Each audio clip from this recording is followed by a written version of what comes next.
Hello, my name is Mackenzie Rosner, and I'm a nursing student at the University of South Alabama. Today I'll be performing hand hygiene and a wet to dry dressing change.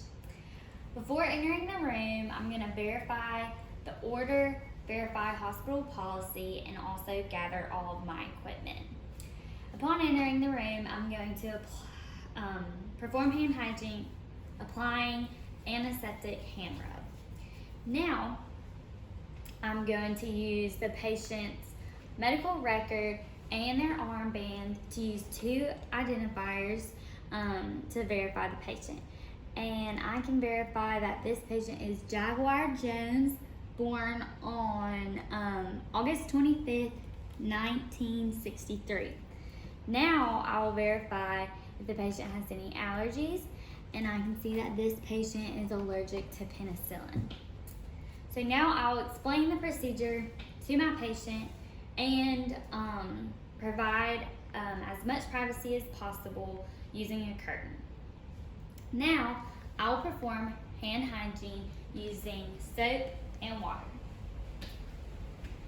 So before washing my hands, I'm going to remove all jewelry, push any clothing or watches above my wrists, and now I'm going to inspect my nails and cuticles for any abrasions, lesions, or open cuts and make sure that everything is intact. So now I'm going to turn on the water softly, making sure it doesn't splash. And now I'm going to make sure it's warm and wet my hands. Now I will apply 3 to 5 milliliters of antimicrobial soap and lather for at least 20 seconds. I'll use circular motions, about 5 circles for each part of the hand and in between the fingers. And now I'll clean under each nail.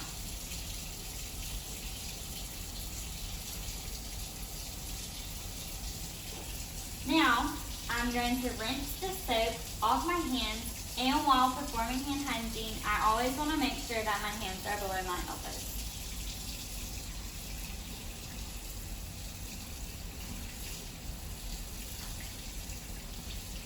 Now that I've rinsed off all the soap, I'm going to use 1 paper towel per hand and dry my hand from fingertips to wrist in one upward motion,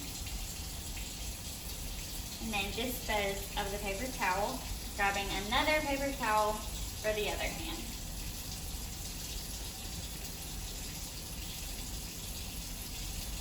Now I'm going to use this paper towel to turn off the water. When performing hand hygiene, it's important to use soap and water when your hands are visibly soiled, after using the restroom, or after coming in contact with spore-forming microorganisms such as C. diff. You want to use antiseptic hand rub upon entering a room or leaving a patient's room, and after touching objects in the patient's room such as furniture. Now, to set up my workspace, I'll position a trash can near me and then use antiseptic hand rub to perform hand hygiene. Now, I will raise the bed to an adequate working space for my height and lower the side rail. I'll also make sure that the patient is comfortable. Now, I'm going to put on my glasses and put on my gloves.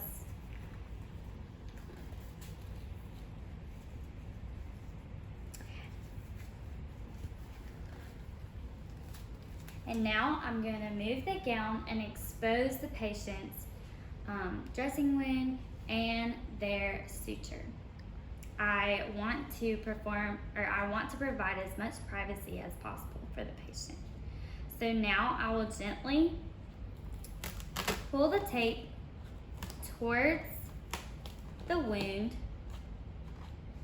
to remove the outer dressing.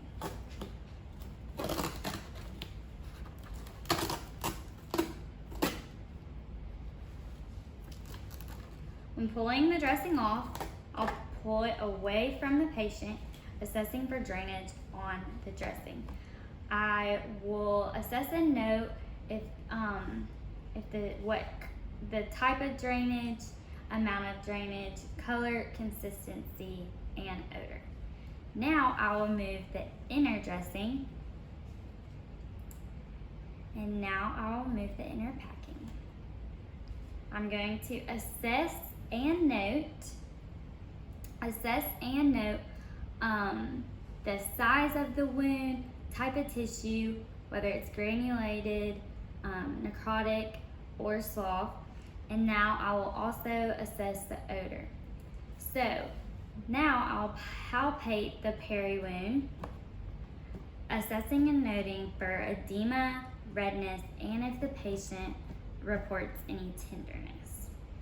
Now to dispose of the dressing, I'm going to ball it in one hand and remove my gloves below my elbow towards the trash can, using glove to glove and skin to skin technique, and dispose of them in the trash can. Now I will open my dressing tray and remove the sterile field, only touching the 1-inch border. Now I'll fan it out on a working space that is waist high. It's important to be waist high because below waist high would be contaminating the sterile field. This is a little bit higher than my waist, but this is how we're doing it today. Now I will grab the edges of the container and carefully dump out the contents in this without touching the 1-inch border or touching the container to the sterile field. Now I will grab my saline and check to see if my saline is expired. The saline is not expired, so I'll palm the label, opening the cap and keeping the cap face up. Now I'll pour the saline into the container while avoiding splashing or touching the bottle to the container. I'll put the cap back on and place the bottle to the side. Now I will don my sterile gloves.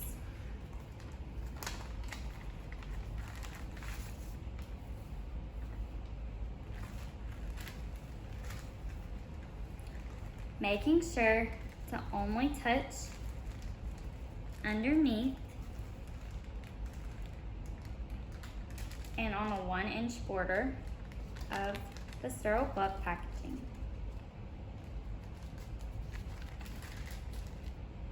Now I'll grab the inside of the glove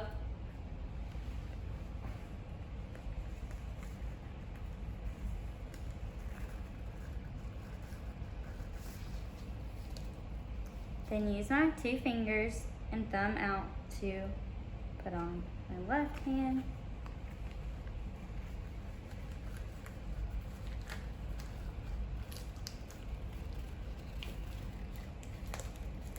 Now I will keep my hands above my waist to maintain sterility and dispose of this in the trash. Now I will organize my sterile field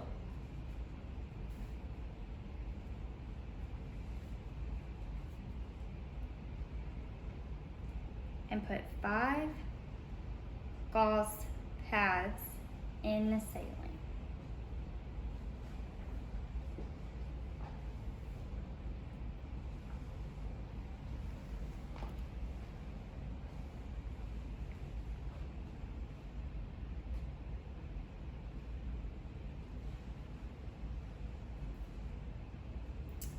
Now I'm going to assess my suture.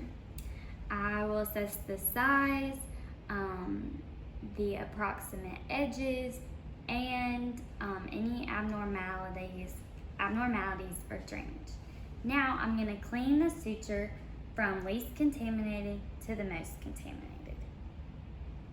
So I'll grab one piece of gauze,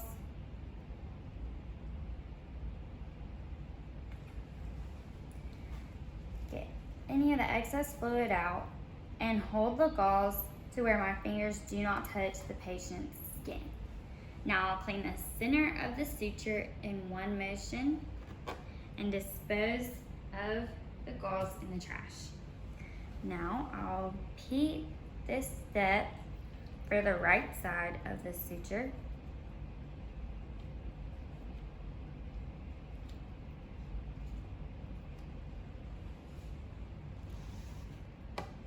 Dispose. Now the left side.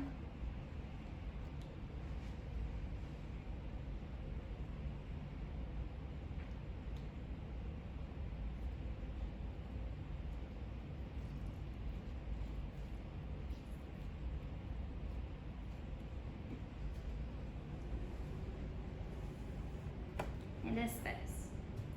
Now I'm going to grab a dry 4x4, hold it so my fingers don't touch the wound, and pat dry the suture. And dispose. Still keeping my hands above my waist. So now I'm going to pack the wound. I will grab one piece of wet gauze, squeeze any excess fluid out, and then fluff the gauze. I'm going to loosely place it inside the wound without touching the edges, and do this step one more time.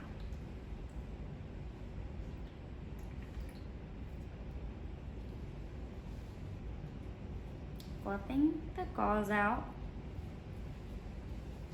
and placing in the open wound.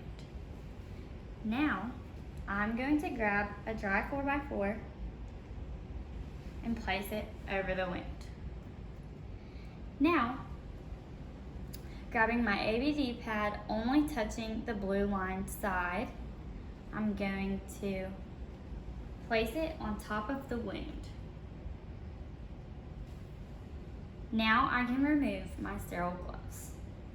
I'm going to point my gloves down to the trash can using the glove to glove and skin to skin method, and dispose of them in the trash. Now I'm going to grab my tape off my sterile field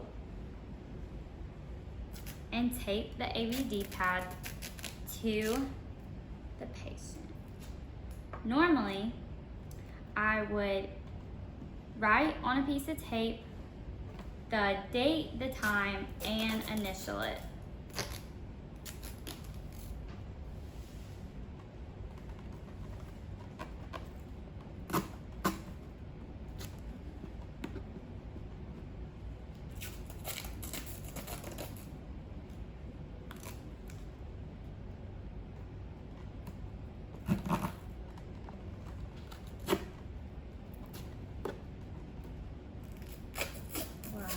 Piece.